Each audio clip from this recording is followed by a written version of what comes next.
अस्सलाम वालेकुम everyone, this is D3 exercise 1E question number 2 part B हम इसका कर रहे हैं, जिसमें हमें ग्राफ स्केच करके लाइन ऑफ सिमेट्री और मैक्सिमम और मिनिमम पॉइंट भी बताना बहुत ज़्यादा ज़रूरी है।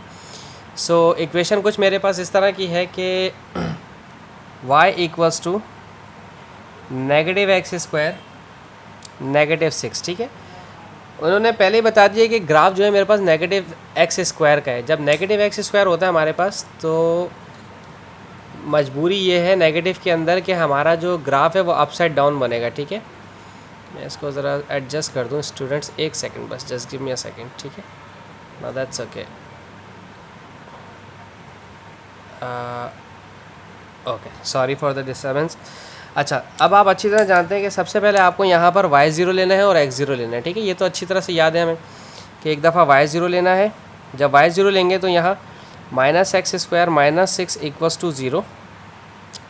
ये -6 है, यहाँ अगर +6 हो जाएगा और -x²। अब ये माइनस जो यहाँ पर चला जाएगा, x² इक्वल्स टू -6। और आप जानते हैं अगर आप x पे से स्क्वायर हटाएंगे तो यहाँ पर प्लस माइनस रूट में -6 आ जाएगा। जब रूट में -6 आ जाएगा तो उसके नो सोल्यूशन सेट जो है ना नहीं बनेगा, इसका रियल रूट्स नहीं होते। अब x0 लेना पड़ेगा इस इक्वेशन के अंदर, तो y इक्वल्स टू -0² -6, सही है। सो 0 का स्क्वायर 0 ही होगा। अब आप इस माइनस माइनस को प्लस मत करवा दीजिएगा, आंसर सिर्फ आपका -6 आएगा, ठीक है। सो यहाँ 0, -6, सिर्फ 0, -6 है। अगर मैं ग्राफ बनाने की कोशिश भी करता हूँ सो -6 है, नेगेटिव था तो ग्राफ अपसाइड डाउन बनेगा, ठीक है। इस तरह से कुछ इसका ग्राफ बनेगा। मैं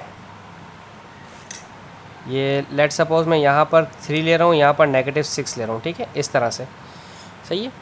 सो इसकी लाइन ऑफ सिमेट्री भी यही रहेगी, ये यहाँ से यूँ और ये यहाँ से यूँ, इस तरह से बनेगा, ठीक है।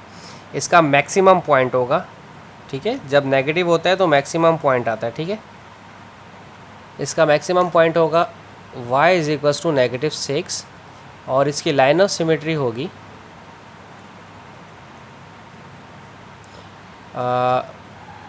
x इक्वल्स टू 0, ठीक है। ये इसके दोनों पॉइंट्स हो गए। बस छोटा सा सवाल था। Thank you.